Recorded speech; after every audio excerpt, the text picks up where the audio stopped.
Hey, everybody. It's Saturday morning. It's March 6th Wow, of already March 2021. So we're in the third month of the year. Unbelievable. Yeah. And this is Clutch Radio with Raffi and Dan. Over there is Raffi. Over here is Dan. Let's see if I can get it right. There you go. Look You at have to me. do the opposite of what you think it is. But we're here every Saturday morning on the West Coast at 10 a.m. And that's 1 o'clock on the East Coast and all the other times in between. And we talk about buying, selling, trading, leasing, credit, collecting, anything that have to do with cars, even repairing we can talk about.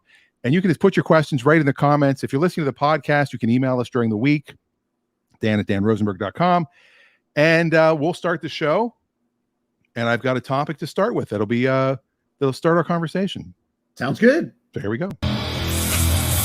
Start your engines. Join the conversation. Ask the experts. Raffi Manassian and Dan Rosenberg. It's Clutch Radio with Raffi and Dan. Oh, there you go. How about that guy's voice? So I have a friend who took his car to CarMax the other day to see how much they would give him for it. Okay. What kind of car? It's a Volvo. What year? 15, I believe. Okay. So you know what I'm talking about. Volvo? 15 and a half Volvo, actually. It's a 2015.5. Okay. And he had another quote from another place, which I thought was low based on the market value. Mm-hmm. And so I guessed what they would offer him. And it, too, was even lower, which shocked me. Wow. And the one thing I've always said about CarMax is, they usually give more than places you call on the phone or places you fill out online, because you take the car to them and they do a complete inspection and they drive it around the block and they look at things and they see if it's leaking. Whereas if you just fill out a form online, they're trusting that what you're saying is true. But they also have a little bit of liar funding in there, because they assume everybody is off by a little bit. And no one ever is going to rate their car lower than it is. They're only going to rate it above. So I used to always say, CarMax is going to give you your best offer because they're in person. This one was not that way. So both entities were below what you thought was market value? Yes. Well, and what the Kelley Blue Book and the NADA, which is now JD Power price guide, says. And these were significantly lower. One was 1,000 to 1,200. The other was 2,000 to 2,200. That's lower. Quite a bit. I'm guessing this was a car that's worth in the low teens. Yeah, the car should retail for about 14 and should wholesale for 11.5 to 11 in that range, which means a car buyer is going to buy it for a little less than that. Sure. So I thought 10.5 or 11, and it was 95 and 8,500. Wow, that is low. Yeah, and I realized the other day, I get bombarded on Facebook with every car buying company because of things I search, I guess, and things I talk about, and there might be 30 different companies now that are advertising on Facebook. We'll buy your car. We'll buy any car, sight unseen. Yeah. Just fill out this form. Top dollar. We pay the best. And I used to own a company called cashforcars.com that is now part of Copart, which is an online auto auction. And, we were around in 2009. So, 12 years ago, we started doing, we'll give you the most money for your car. And, we were the first to really do guaranteed offers, because a lot of these companies, and this is a big thing you have to be careful of, when you fill out the form online, they'll give you a number. Mm-hmm. And when they show up, they'll be like, oh, well, you didn't say it had plaid seats, and you didn't say that the tires were at 4 30-seconds. You said they were at 5 30-seconds. So we're going to knock $1,000. I mean, just ridiculously low numbers. Sure. We were basically, whatever we say is what we're going to give, guaranteed, unless unless there's no engine. I mean, it had to be something major wrong with it. And a lot of companies blossomed out of that market. And just to give you some backstory, I'll give you a tiny little bit of backstory of how the cash for cars market kind of exploded. It used to be, if you had a junk car, you'd call around to the local junkyards and ask them how much you had to pay to get them to come pick up the car. Take it away. Yep. What's the haul away fee for you to come? And $200-$300 at one point. Sure. Yeah. Then all of a sudden, when the charity companies came about, and most of the charities, when you hear like Cars for Kids, not really a true charity if you do your research. But you hear these charities started advertising nationally, hey, donate your car to charity and get a tax deduction. And that was always good because you got Kelley Blue Book Sure. value for your car. You got the tax credit Kelley Blue Book Right. value. Right. So if your car was worth $8,000 according to Kelley Blue Book, but it was in horrible condition and maybe didn't run or just sputtered along, you could still write off $8,000. Right. Well, in I think 08, my timing was good for starting in 09. In 08 or so, they changed the law, and the law became you could only get what the charity sold it for, and they would have to send you a receipt after the fact once they sold the car at auction or however they disposed of it, unless it was 500 or less. So you could just you could always write off $500 no matter what car. You didn't have to have a receipt. I donated my car. You get $500. So that created the cash for cars industry in a way, because a lot of these charity companies, were actually companies that were they were facilitating the charities. Right. So you would call into the charity and it wouldn't go to the Red Cross. It would go to the car donation company on behalf of the Red Cross. And they would say, yeah, we'll pick up your car. Here's the time. Right. And it was free. Then it was free to you. Free to you. Yes. And then the charity would pay this company a percentage of what the car sold for, right, or a flat fee, one of the two. So the charity still did make money, but they weren't, the Red Cross wasn't out going out there picking up cars. That's what I'm trying to say. And so then what happened was one of the charity companies realized people are willing to give away their cars. What if we just said, hey, we'll give you $50? Maybe they'd rather have cash than give it to charity. So they started saying, we'll give you $50. And they were slimy because they'd give you $50 only after the car was picked up and after you faxed in the form, the receipt you got from the tow company that came to pick it up. And a lot of people never bothered to fax it in. So they got a lot of cars for free. Then a competitor came out and said, wait a minute, if they're paying $50, we'll give you $75, because these cars, a scrap car at that time was $300 for anything. If it had an engine, a transmission, and a body, it was $300. So it just kept growing. Now all the junkyards, people were no longer calling them saying, how much will you charge me to come pick up my car? Or can you come pick it up for free? They were now, how much will you pay me for my junk car that you have to come pick up? And a lot of these tow companies and a lot of these junkyards got pissed, for lack of a better word, because they had going for 50 years, they were getting free junk cars. Now all of a sudden they had to pay for them. Now, mind you, you can take a junk car that's a $100 car and get $2,000 worth of parts off of it. Sure. If you part it out. So that leads to all these other companies go, what about people that have nice cars that are clean and there's nothing wrong with them? There are people that get divorced and they have a third car, or people move out of country. They need to get rid of their car quickly and they want to just sell it real quick. Sure. And that's brought on all these companies. Now, Carvana and Vroom and Shift and Tread, where I work, disclaimer, I do work for Tread. Those are all sites to buy cars online. Mm-hmm. But then they realized, well, people need to sell their cars. And Carvana, Shift, and Vroom are like, we need cars. And CarMax started years ago saying, we'll buy your car whether you buy one from us or not. So they'll just buy anything. It doesn't matter. So all of them are out there. They're all looking to get cars. So what I'm going to tell you today is probably a little bit of how the sausage is made, so you can understand why and how to best sell your car.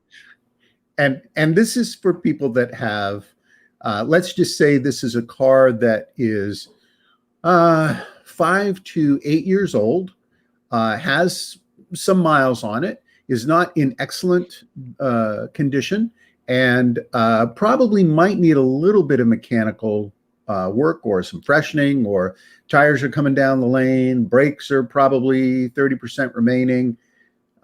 So not a car that is a couple years old with low miles, high options, and in great condition. Well, it's literally clunker to junk. It's I think we used to say lemons to Lamborghinis. I mean, it literally, this market, when we had cashforcars.com, we would get cars that were, I always use this one, 1989 Chevy Beretta, with 300,000 miles on it, or we get a Ferrari. I mean, we would literally get cars from both gambits. And our goal was to be able to service everybody. No matter what kind of car you had, we could find a buyer for it, and we would buy it quickly, and you could get out of it. Okay. A good example, we're doing this with Tread. We give instant offers. So if you list your car on our site to sell, basically on consignment, like you list it, you keep driving it, it's your car, you drive it along, and then you list it for sale just like you would on Craigslist, except we also advertise it on cars.com, Auto Trader, True Car, which they don't do private part, those are dealer cars only, and it goes to Kelley Blue Book and cars or autos.com and carsforsale.com. It goes all over the place. We market it for you. And then if you need to sell it quick, we give you an instant offer. Well, we're getting cars that are, $15,000 to $30,000 cars. The people are like, I just need to get rid of this car. And it's shocking that a lot of times people they're in a payment they can't make anymore. And we've had people actually pay us $5,000 to take their car away because let's say they owe 30 grand, but it's only worth 25. They will pay $5,000 to get that 25 off their credit. Wow. Get rid of the car. And they don't need another car, and they don't want to go in and trade it in because, that doesn't really pay it off. It just adds that equity to another car. So it literally is the gambit of anything. So there is junk car market all the way up to brand new. We've had 2021s already come through our site. We had a Corvette, the 2020 Corvette. The guy bought it and put it up on our site and then asked for an instant offer. Like, how much will you guys give me? I just want to get rid of this immediately. And a lot of times they use our number and they go, okay, that's a backstop. I know I can get that. So now I'll negotiate with everyone else. If it's 75,000, okay, I'm going to put it up for 80 and we'll see what happens. So it literally is all over the place. The biggest issue is, and Ray points this out, Ray Pepper, our dealer friend, who made a comment here about car prices are insane at the auction right now. Yeah, they are, because dealers all need cars. Yeah, that's what I was going to suggest is that, inventory has been down dramatically because new car production has not happened this year, not to the extent that it has in the past. And people are looking to get a nice car because they have, and again, this isn't the entire demographic, but there are a lot of people that are moving cash from the stock market into a little nicer car, a little nicer. Well, let's remodel our bathroom. Well, why don't we get this? Why don't we take that? So there's some extra cash to bump up. Well, with extra cash to bump up, sometimes there's a car that they want to sell out. And so they have a good opportunity as a buyer to move around the used car market and find a fair amount of things that are out there, but the dealers are low on inventory. And this is true in pretty much every automobile class, including classic cars, vintage cars, believe it or not, race cars too. So the inventory for selection is actually low right now. Yeah. And Ray points out a good thing too. People haven't been traveling as much, which is saving thousands so they can buy cars with that money. And it's also cutting back on the miles driven on cars. Yeah. So you have a lot more of the low mile cars available. Yeah. So, the average person, again, depending on their demographic, they're spending anywhere between, I think the number was 5 and 10% less of their annual salary on entertainment, dining out, travel. 10% less of their annual salary. Well, for somebody who's making $30,000, that's $3,000 in the year that they've saved. Yeah. That's a lot of money. Yeah. And comedy clubs are closed. Theaters are closed. Concert venues are closed. Sporting events are closed. So think of the people that would spend all that money going to every Seahawks game. Yeah. They'd spend $1,500 to $2,000 every Sunday. Yeah. 8 Sundays out of the year doing, the tailgate party, plus the cost of their tickets, the cost of parking. Right. And keep in mind that the other thing that's happening is that during this past year, the behavior of car use has changed dramatically. People are actually using their car as an office, and they're using their car to get away from the house. Not that they have a destination necessarily, or a thing that they have to do, or an errand they have to run. They're getting away just to get out of the house, just to have a change of scenery. Yeah. Yesterday I had to take my dog to get a bath. and usually takes about an hour. So I'm like, I'm not going to drive all the way home. So I Right. parked, got myself a coffee, and just parked and worked out of my car all day. Right. And it And ended up being a 2-hour journey. The dog was a little dirtier than I thought, I guess. Her nails might have just needed a lot more work. But yeah, I mean, I was doing 200 miles a day at my old job. yeah. And I lived in my car. Yep. And that's changed. The demographic for automobile use has changed dramatically. And I think the behaviors, some of them are going to stick through as we exit the pandemic. Hopefully that exit is entirely this year, but we still don't know. But what is clear that's going to happen is that people have cut down on outside activities, and it's going to be interesting to see how the automobile sort of rises up from this as a means of replacement entertainment, because it's done a fair amount of that just as a cruising to get away from the house vehicle. Yes, absolutely. So going back to the original question my friend had is, how do I get the most money for my car? If you want to get the most money for your car, sell it retail. Retail is always the best way, meaning you sell it on Craigslist. You use tred.com, tred.com. Again, they don't pay. They pay my salary, obviously, but they don't pay for the show. They're not a sponsor. But how could I not recommend them? Because it is an awesome way to sell a car. But you can, you pay a fee to list the car, then you pay a fee when you sell the car. Right. Plain and simple. And you get all the advantages of being a dealer. You get to, you can offer financing and warranties to your customers, to your buyer. Craigslist, you have to deal with, occasionally sketchy people. Same with OfferUp and Let Go, which is now the same company. eBay Motors is still out there. You can pay to advertise on Auto Trader, cars.com. There's a lot of ways to sell a car. Even if you have a specialty car, something that has something unusual about it, maybe it's turbocharged, maybe it's a Porsche or something that is more of a performance car, a rare car, even a vintage car. Bring a Trailer is another great one. Yes, bringatrailer.com. Yep, and it's easy to use.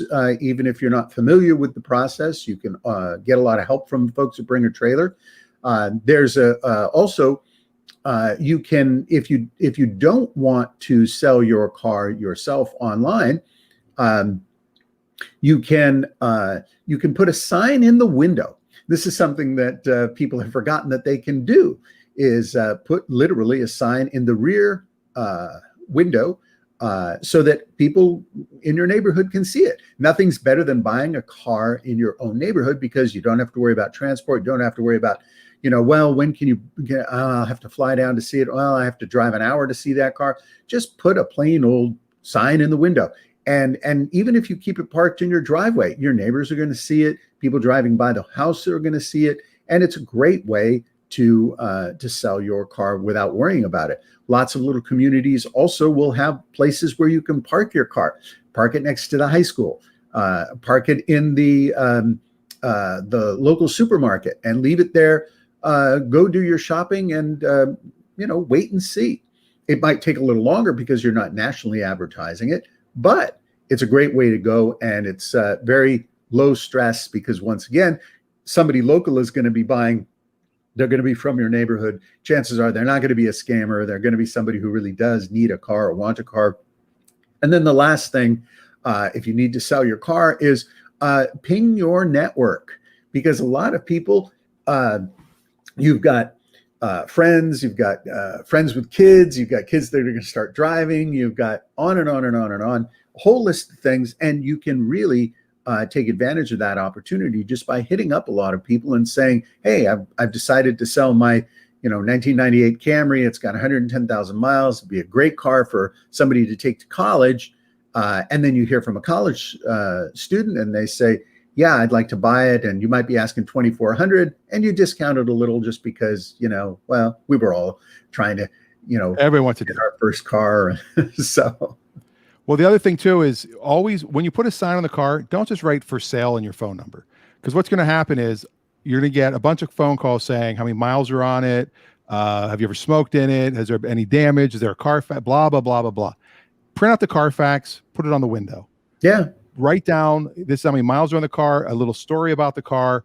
All the questions are on the car. So if somebody actually calls you, they want the car at that point. Yeah. Don't waste your time or their time just answering stupid calls. Yeah, great advice, Dan. I always tell people there's 4 things top of the list. Number one, absolutely get that Carfax printed out. Tape the page to the window. Absolutely. The second thing is, just describe the car briefly. One owner, 75,000 miles, local regular service, and recent tires. So, right. Tell them what the car is, tell them the miles, tell them a brief history of it, and give them a brief cap of the history of the maintenance and service and recent things that have been done. Now, a lot of people put OBO or best offer, or they put firm. Both of those are crap, because honestly, you can put firm and they're still going to negotiate. You can put or best offer, and the person, I've had people say or best offer, and it's 7,000 or best offer. I go, oh, you know what? I'll do 65. They go, I'm thinking 75. We said 7,000. Yeah, I want more than that. I want an offer above that. I'm like, that's not how it works. Or best offer. So if my best offer is above, that's the one I'm going to take. Yeah, it's put the price that you are going. This is what I tell people: if you're making a sign for your car, put the price that you would absolutely accept for that vehicle, plain and simple. Yeah. If you want to sell it, there's so many people that they're hesitant when they sell their car. They go, well, I'd like to get 4,000 for it. It's a $2,500 car. Why would you? I would like to have a Ferrari right now to drive every day, but that's a very different scenario. So figure out what you want for the car. Be reasonable. When you look at that fan of value that shows up on Carfax that shows your vehicle is worth anywhere from $11,500 to $14,000. You don't have a $14,000 vehicle. I'm telling you right now. So somewhere in there is where you need to be. So figure out where that number is. Be honest with yourself about, the true value of the vehicle, and then get ready to let it go. Yeah. And I'm going to pull this one up real quick, because this is probably the biggest problem people have, is they don't know how to value their car. Yeah. They really don't. And so you'll see this come up. That's the little fan that Raffi's talking about. So Kelley Blue Book, by the way, Kelley Blue Book started in California. Great story. I mean, I could go for hours about that. You probably have a good story about Kelley Blue Book too, I'm sure. You're from California. Where Staples Center currently is in LA used to be Kelly Ford. And yeah. The guy that owned it made this little blue sheet of all the sales he had the previous week, and dealers started wanting to know, well, what'd you sell your used cars for? And that's how he priced out. And that's the thumbnail sketch of it. But Kelley Blue Book is the authority pretty much in most states. Some use the NADA guide, the National Auto Dealer Association, which was just purchased by JD Power. So, and by the way, it used to be a little blue book. Yeah, I have one. A paper blue book about, like a 3x5 size, and dealers could put it in their suit pocket. You got a trade-in? They'd pull that thing out, boom, they'd fan through it, and they'd say, well, look here, right here. And they'd show people, and nothing was more believable than a book with the value of your vehicle. So the salesperson just hold it up and say, hey, this is what your car's, it says it's worth $4,800. And people would have to accept that. I think you can still buy the actual books if I don't know why anybody would. I know I've seen guys with them at the auction. I do an auction over a year, but I would see, the old school guys would literally still have the book. It's all on an app now. There's different apps you can use. And Kelley Blue Book is now owned by Cox Media, which owns Mannheim and Auto Trader and all the others. But when you're looking at this, it'll show a value like fair condition all the way up to excellent condition. And it'll show you what good is, which is 55 or 85, 78 in this case. You're probably good. Fair to good is what the real value is that you're going to sell the car for. Yeah. And it's not something that, like the top 3% of cars are probably in excellent condition. And that means you do not need new tires. You don't need anything. Like, it just had an oil change. There's not a scratch on the car. It looks like it's on the front line of a car dealer's lot. It's right there with the banners on it and the balloons hanging on it. It's ready to sell. Yep. Very rarely do you see a private party car that is that clean and ready to go. Right. And that has the history. Also, it's usually a one owner car, never been in an accident, never even, no damage listed. It's got a perfect Carfax or auto check. It is, super clean. And Dan has made a really good point too. The other thing you're going to want to do when you get ready to sell your car is go and have it professionally detailed. Now, we're not talking about a car wash. So you can go and get a $20 car wash. That's not what is going to make your car professionally detailed. Go and spend a little bit of money on it. get the interior and the exterior professionally tended to. This can be anywhere between $150 to $300, depending on your car. And they'll take care of a lot of things in that detailing and special things that they might find. If the carpets are a little soiled, they might shampoo the carpets and pick up some staining. They might do some leather treatment work. They might even have encourage you to get a new set of floor mats, which I always encourage people to do. If your car has a lot of miles and you don't want it to look like it's got a lot of wear. People look at carpet, and boy, people judge carpet in a car. So get a new set of floor mats. Might be $150. It's worth doing if you have a nice car. Spend a little bit of money on it to make the presentation nice. And the reason why you do that, it's not to con somebody that they're buying a car that isn't nice or clean or tidy or whatever. It's to actually show that you care about the vehicle in ways that most people are going to reference, because not a lot of people are going to check whether you had your timing belt done, or whether you've regularly done the oil changes, or if the brakes have 75% left in them and the tires are more or less new. They're just going to be more overall impressed with the visual aspect of the car, the carpet, the cleanliness of the interior, the odor inside the car, the shine on the paint, the clarity of the glass. Yes, Chris makes a good point in the comments. Presentation, very important. Taking nice photos of the car with a nice background when you post it online. And always, I'm surprised how many people, even on Tread, people will post a car that's dirty. Yeah. And I'm like, oh, or, usually I don't like it when they post it at the car wash. Like they're vacuuming and that's where they take all the pictures. Right. Not the best place, but at least it shows you just recently cleaned it. Right. At least it was clean then. And Chris makes an excellent point. This is true for pretty much anything. You go to buy a house. Well, you want your home to be professionally staged. This is the effective similarity. Detailing your car is effectively professionally staging your automobile so that it represents the lifetime care that the vehicle has had with you. Same thing if you're going to meet somebody, go to an interview. Well, you put on nice clothes. You bathe, for God's sakes. These are basic. That's one reason there. Yeah. So you want to put on your best face for the vehicle. And again, it's not just to get the most money for your car. It's to get the car sold as quickly as possible. Right. So as far as ease of use, we'll wrap this up in a little bow here. Then Adam in the comments has a really good question. As far as ease of use, the easiest way to sell your car is go online, type in "sell my car fast," see the companies that come up. Some are a phone call, some are an online form. Do 3 or 4 of them. Take the highest offer. They come pick up your car, give you a check, and you hand them the title. Your day's done. But you're not going to get the most money. You want to get the most money, you got to do a little work for it. Yep. And Ray brings up one other thing is you can also do a public auction.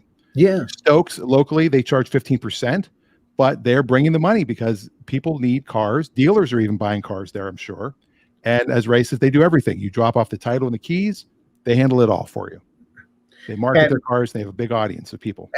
Absolutely. And if you decide to donate your vehicle, which is something that people still do, please check with your accountant first to make sure that there is an appropriate donation credit that is going to actually help you financially in your taxes. A lot of people do that. They say, well, I'll donate my car. It sounds like a good thing to do. And they get very, very minimal amount of tax credit. You're actually better off giving your car sometimes to a friend or a family member or somebody who you know in your community that has that needs a vehicle. Something that a friend of mine used to do that was always involved in cars is periodically he would go and buy cars that needed work, $500 to $1,000, and he'd put tires on them, fresh batteries, make sure they were running, and then he would work with the local boys club and find the kids that were doing well and looking to start out in college, and he would give them one of those cars. And he did that for years, and it was just his way of giving back to the community. And boy, the kids there, and by the way, it was a boys club. They ended up changing it several years ago to Boys and Girls Club. So lots of kids benefited from that. Well, the other thing is the one caveat in the law is, and you have, again, ask your tax professional. We're not tax professionals, but if somebody's getting $1,000 write-off and they're in the 20% tax bracket, that's $200 is really all you're saving technically off your taxes. So it's not like you get a tax credit; it's a tax deduction. If you give it to a charity that actually uses the car and gives the car for free to somebody, like let's say, I'll make up a name of the company. Well, Hope Cars. So Hope Cars does exactly what your friend said. They take donation cars. They have a bunch of volunteers that, different mechanics that work on the car. They make it nice, and then they give it to a family. Yep. When you do that kind of a charity donation, those are 100% deductible for the value of the car. It's when the charity's reselling the car that new law came into effect. Yeah. So these are all the options. You can always ask us on the show. You can email dan@danrosenberg.com. That's me. And I will gladly answer your questions, point you in the right direction. There's no one solution for every single person. It depends on, I'm moving in a week and I want to know my car can be gone, 6 days from now. Yeah. Well, I'll get you the most money possible. If you put on this site, and this site, you might get more money, but you also, if you're moving in a week, you don't have time to show your car. Right. So maybe, the quick one is the better one. Driving to a local CarMax is usually the fastest. They'll hand you the money, but then guess what? You need a friend to take you there. Whatever you do, pay very close attention to what I'm going to say next. Whether it's a car, a motorcycle, or a boat, do not tell yourself, I'll just store it in this storage facility for a couple months while I'm selling it and taking care of it. You will not sell that vehicle. It'll end up staying there for a year. You will have paid as much in storage. I can't tell you how many times I have this conversation with people that I go, oh my gosh, how much are you paying a month? $200 a month. How long has it been there? I think 3 years. Oh my God. Yeah. There's a 1999 Bonneville SSI, really nice black Bonneville sitting at a local storage place. I drive by it all the time. It's been there as long as I've lived here. That's 10 years. So it's 11 years. So even if it's at $100 a month, that's $1,200 a year, which is what that car's worth. Oh my God. Maximum. Yeah. And think of Storage Wars. How many times they open a storage locker and there's a car in it. And so they didn't pay their bill because it's like, why? I can't pay the bill anymore. The car's not even worth it. Yeah. And they're like, how could they have left a car in there? Because it costs more to get it out than it's worth. Exactly. And people give up on stuff like that. They just say, well, if I stop paying it, I'm at least putting $100 in my pocket every month. So they give up and there it sits. And then people can take advantage of that situation. And people do. You see, I hear it all the time. Widows, the husband dies and there's a 59 Corvette in the garage and it's on flat tires and she doesn't know what to do with it. And she talks to the wrong people and, the estate people come and they see it and they wander around with the clipboard. Your sofa, that's $90. This is $25. What's in the garage? Oh, you got some old parts. Got a 59 Chevy. Okay. That's $1,500, and that's what happens. 59 Chevy. Yeah, exactly. Listen, that is a tip. That is a thing that I have heard over and over and over again and seen physically happen. I literally walked into garages with widows to help them with their automobile stuff. And it boggles the mind as to what they've been told by previous companies. They say, no, I can get $3,000. The company said they'd give us $3,000 for this car. I said, this is a $12,000 car now all day long. So if you're even part of tomorrow. Yeah. Even if you're in a situation like that, where you have the ability to take some time to make the decision, consult a professional, call your local automobile club at the call us because Raffi can help you for sure. Call me. I can help you. Yes. And if you have a leftover vet, call Jake. Call Jake. There you go. He'll take all the leftover vets you have. He loves leftovers. Absolutely. Now to switch topic, Adam does have a very good question, and I've got a very good answer for you, Adam. He says, what's your opinion of trying to finance a car when you have marginal credit? I know you can get finance, but the rates are ridiculous. Yes, there are rates. Every state's different of the maximum they can charge. 29.92, I believe, is the maximum in this state or in California. I forget which class I took that taught me that, but I know one of the two, maybe both. I know Texas, I think, is 24%. Some states, they don't have a percentage rate. They can charge whatever they want. What I would recommend, and this is worked for a lot of people, is uh, there are services out there, like Carvana does it. You can get pre-qualified without a credit check. Like it's called a soft inquiry. So it doesn't actually show up on your credit report that somebody checked your credit, and you'll get a rate through them. They use a lot of different banks. Another one is Capital One. They have a thing called the Auto Navigator, and you just fill out their form, and you give them your social security number and your date of birth and everything. It's a secure form, and it will approve you or it won't approve you. But if it approves you, it'll give you the rate for the exact car you're looking at. Like they have tons of dealers are on their site, and you find the car you like, and it'll say this car requires, based on your credit, $1,200 down and 14.3% interest. Then you look at another car, it might be $500 down and 9.2% interest. Right. It really, there's a risk factor not only in you, but also in the car.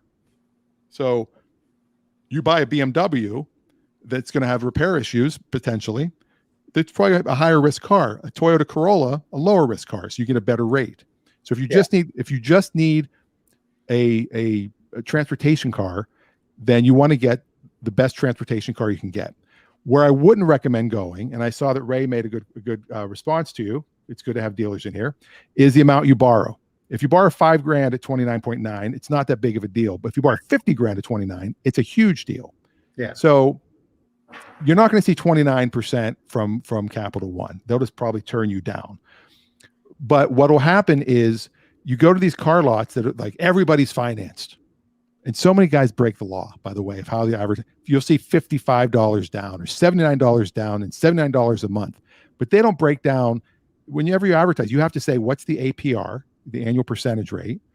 And usually to get 79 down and 79 a month, the APR is like 0.9%. And to qualify for that, you have to have an 800 or higher credit score. Well, if you have an 800 or higher credit score, you're not buying at this crappy car lot. Let's be honest. They don't have the cars you're buying. The people with 800 plus, they go buy a brand new car, or they buy a pre-owned luxury. Typically, they're buying the nicer high-end cars, just to say that you're not dealing with it. Do they take advantage of people? Yes, there are a lot of predatory lenders out there. Ray also shows watch out for setup fees. Yep, there you go. People charge $750 to $1,000 just to buy your car, and then they carry the paper, which means they're the loan holder. And so if you pay $1,000 fee over 6 months, that's basically 50% interest for you to borrow. Yeah. These are all really good points. The other thing that I would recommend, and I've recommended this many times, is join a credit union. Mm-hmm. Their rates tend to be a lot lower. You oftentimes will have an opportunity through a family member, and those credit unions might be through large employment sectors or through the military. USAA. There you go. And what you find is that they tend to be substantially lower. You can get financing for used cars through credit unions. And they also have a lot more leeway in terms of how they evaluate your credit, not just with the typical credit scores. Another thing to look at, and this is being a little creative on my part, is, again, if you've had some challenges in traditional credit, chances are it has to do more with metrics and not with your actual values as a person.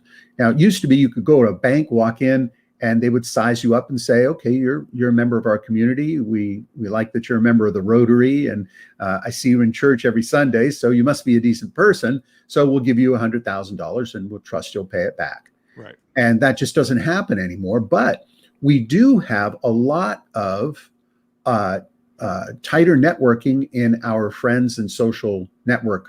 And so you can oftentimes talk to some of the people in your social network and find out, for example, instead of paying some company 30%, you can certainly offer to pay a friend 10%.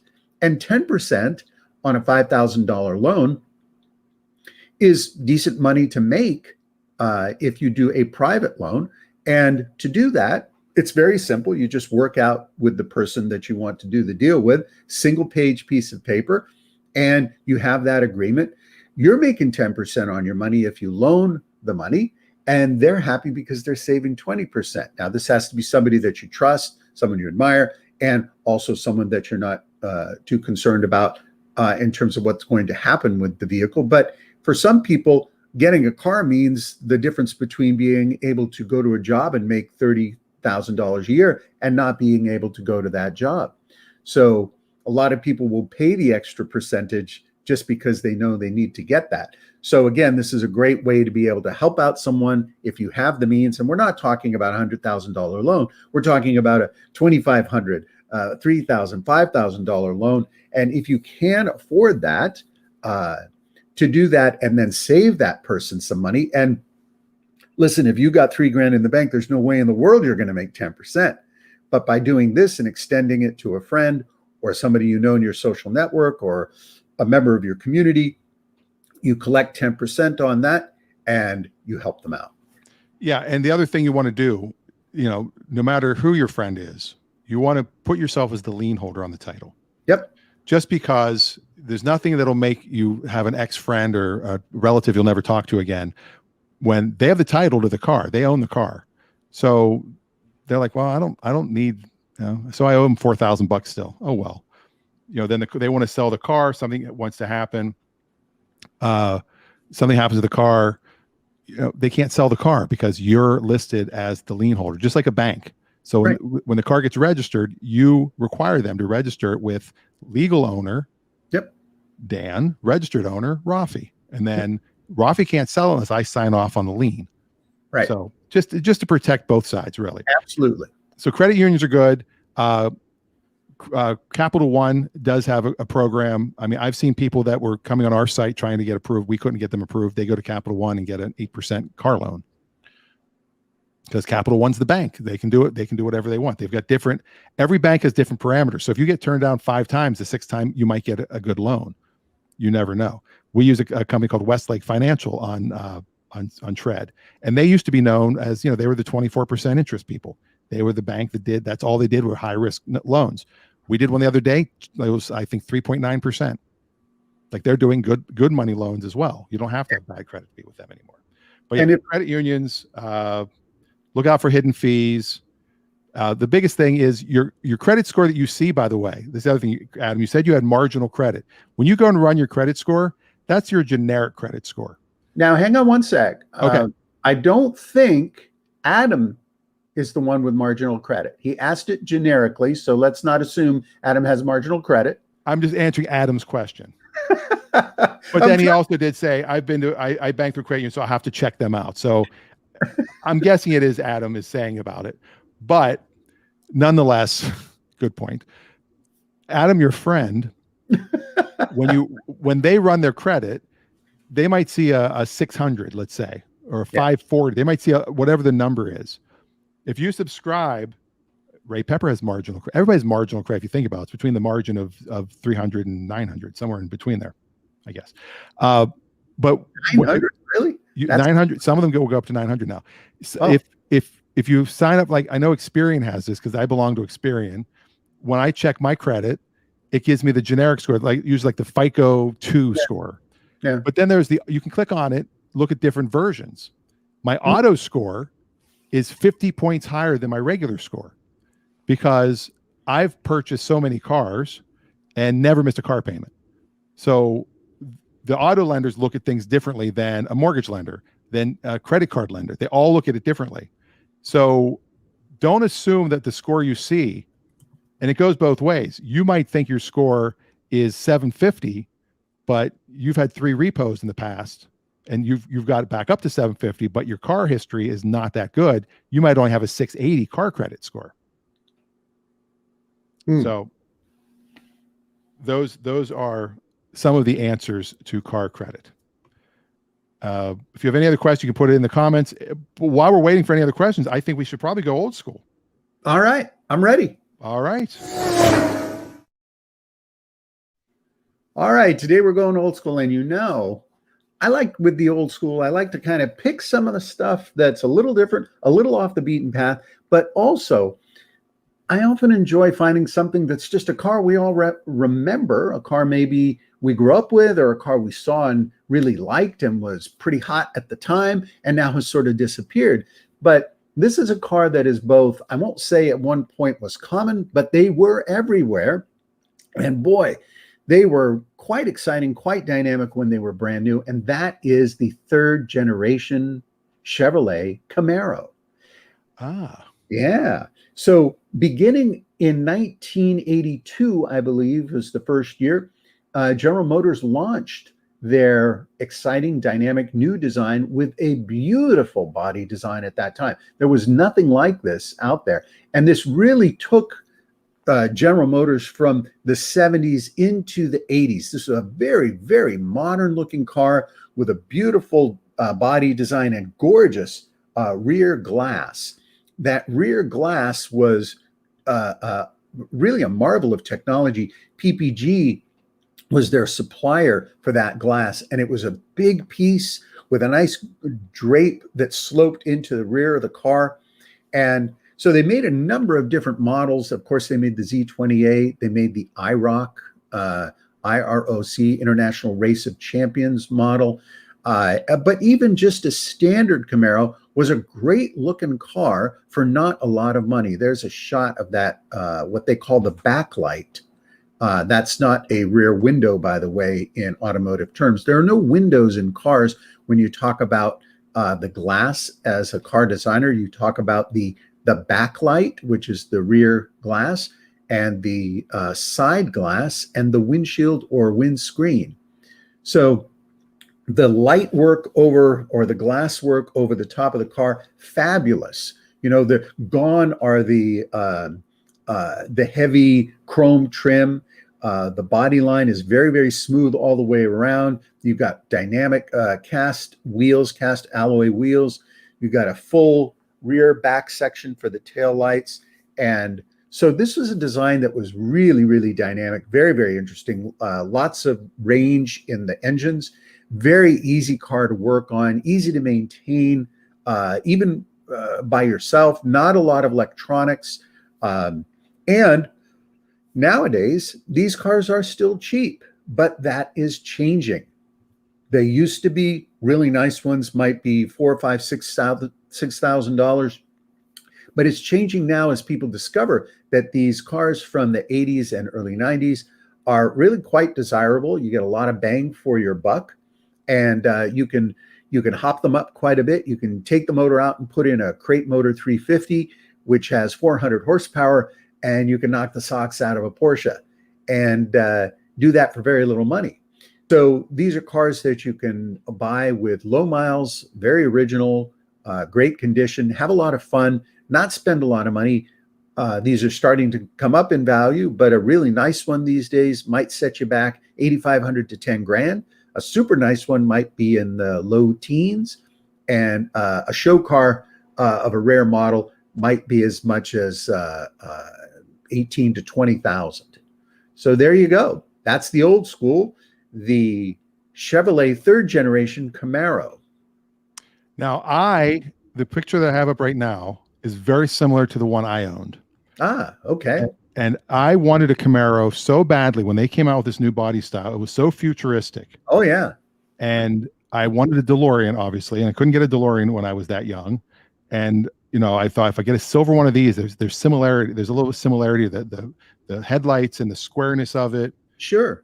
And when I moved back from Los Angeles, I had won a bunch of money in Vegas, $10,544 on a slot machine.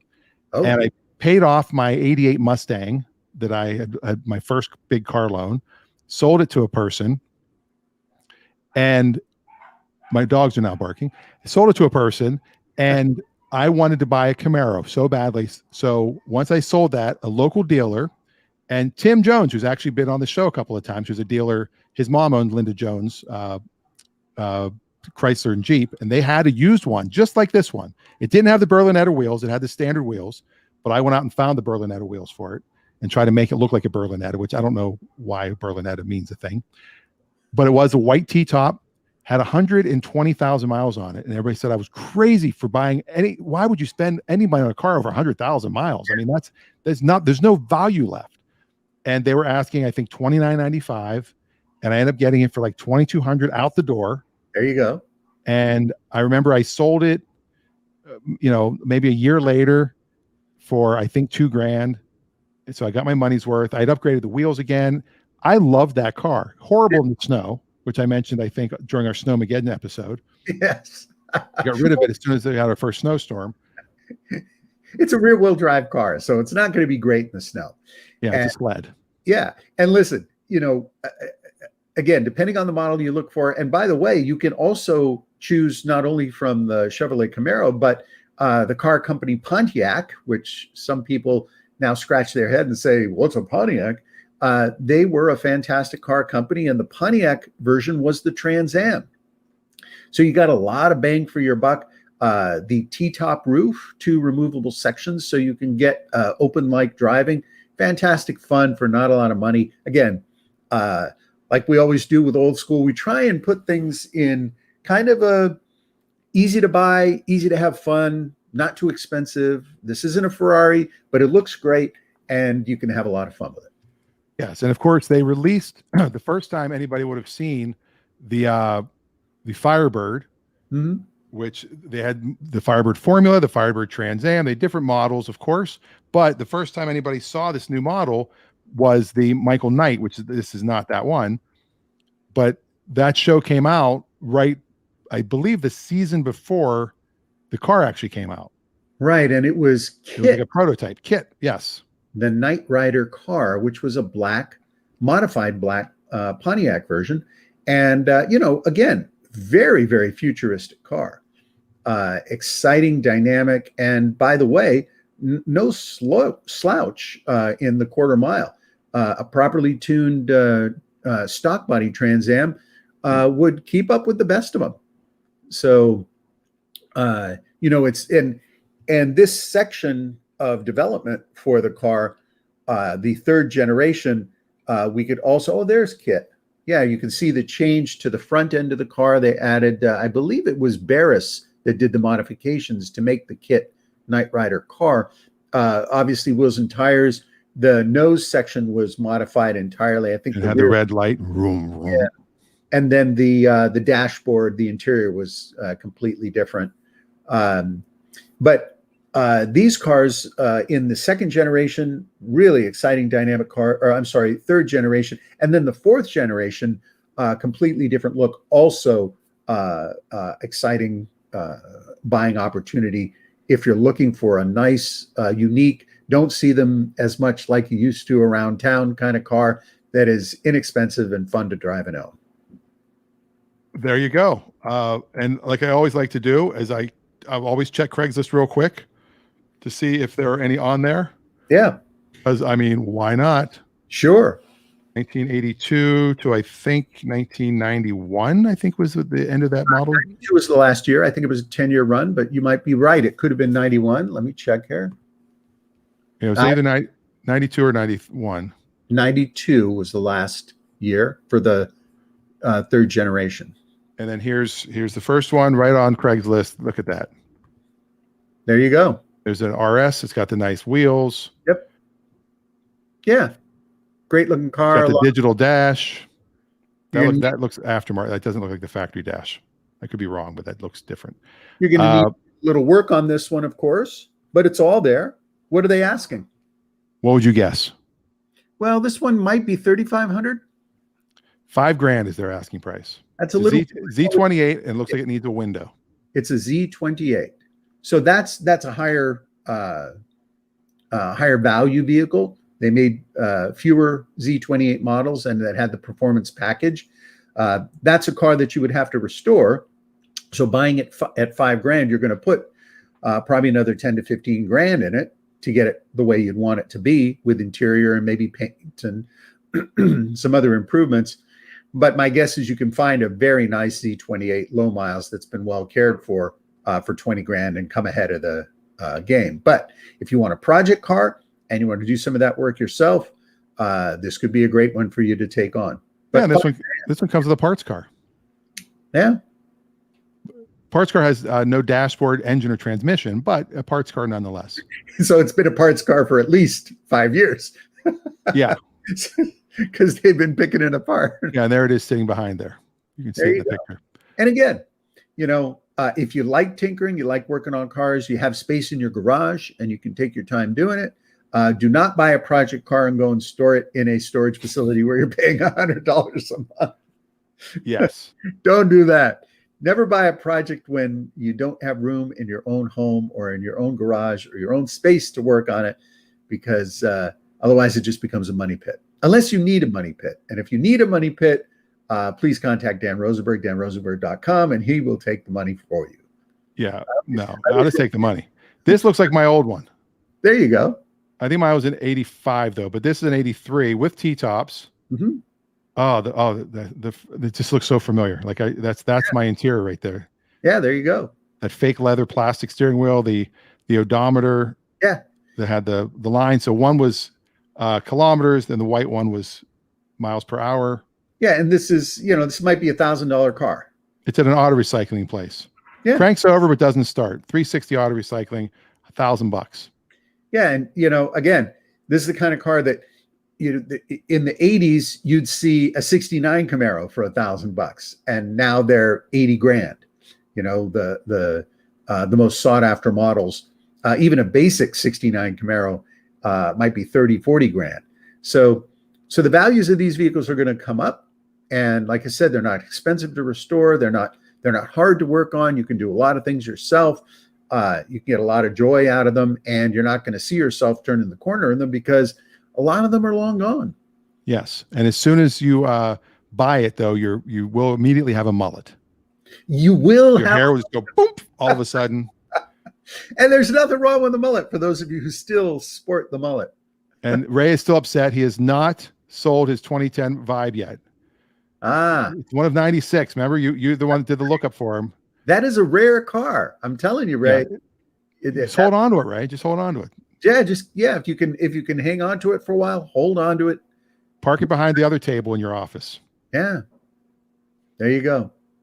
All right. Well, I think that is a good way to end the show. We kind of went full circle. We talked about how to sell your car, how to buy an old classic. Now, the thing, like Raffi said, you could buy a classic today that's $2,000 that 10 years, 20 years from now will be $40,000. Yeah. Listen, it's happened. I bought cars 20 years ago. Most of the cars I bought 20 years ago were less than 10 grand. I would say anywhere between 75 and 80% of those cars are now 50 to 75 grand. And that's on an average basis. And these cars were certainly unusual, but I wouldn't necessarily say they were highly valued or highly rare. Some of them were, and some of those did do better. But the demand is still out there for cars, and we can do a whole show on this because the amount of people that still like cars and will continue to like cars and pay premium for nice cars is still a substantial part of the population, and it's a substantial part of the population that tend to be a little more financially robust, so they can afford to spend on something like that, enjoy it, and then sell it. And the community of buyers in that arena tend to favor cars that are nicely done. And something we haven't done in a while, Adam brings up a question, a comment. So we're going to do this. We haven't done this in a long time. How much is gas where you live? I think Adam just likes to hear that vocal clip. one more time. How much is gas where you live? I love that. So yes, gas prices are up year over year a little bit. I think year over year they're getting close. Now, Raffi, can you guess who has the cheapest gas in the country right now? I am going to go with the cheapest gas in this country. I'm going to go with Oklahoma. Oklahoma is not even in the top 10. Really? They're actually number 11. Well, I always guess Missouri. And Missouri is not even in. Where the heck is Missouri? Oh, there they are. Missouri's down to number 4. Oh, wow. Yeah. Well, gas prices are up. I think gas nationally is up. It might be nationally now 260? 276. 276. Wow. We haven't done this in a while, so things have changed. Yeah, locally it's $3 now in Washington. I have an electric car. I have no idea. Like my wife's car is a hybrid, so I sometimes go fill hers up, and I use the Safeway points. So I get Yeah, last time it was 90 cents off. I wasn't paying attention. yeah. The last time I On filled up my car, it was 260 something, and then I noticed just this morning when I was out that it was 324 at the Chevron station. wow, Yeah, yeah, Mississippi's 243.3. 243. Is Mississippi the lowest? Mississippi is the lowest. Washington right now, the average in Washington is 316 for regular, 352 for premium. Yeah. And in California, I think, which is the maybe California and Hawaii vie for the highest priced gas. California is probably close. I would say it might even be close to $4 for premium now. Premium's 402. Yeah. Regular's 373. Yeah. Hawaii's number 2, number 49, not number 2. 350 for regular and 391 for premium. Yeah, which is crazy because those kinds of prices, those are the kinds of prices that usually do not go along with a pandemic, and we're still in the pandemic, and the economy is not doing great. I think we still have 10% unemployment, and so that's those numbers are potentially treacherous, especially for people who earn their living inside a car. Yeah. And I mean, the current price of a barrel of oil is still in the 60s. It's like $66. Yeah, and if you look at the level of relationship between the price of oil and the cost of fuel, I don't think that relationship applies like it used to anymore. Oh, it used to be dead on, right? I mean, yeah. We were over. It was $200 a barrel at one point, wasn't it? Not that long ago. Certainly over $100 a barrel. Because I remember when it dropped below 100, that was news. Yes. And now it's 66, and gas prices are up. Right. I'd rather just dump crude oil directly into my gas tank if I could. It's cheaper that way. It's cheaper. I mean, it's 55-gallon drum, right? That's what's $66. I mean, that's a little over $1 a gallon. Well, the refinement process has become more costly over the years recently, and the volume of refinement has actually gone down because we use probably as much, if not more, commercial fuel.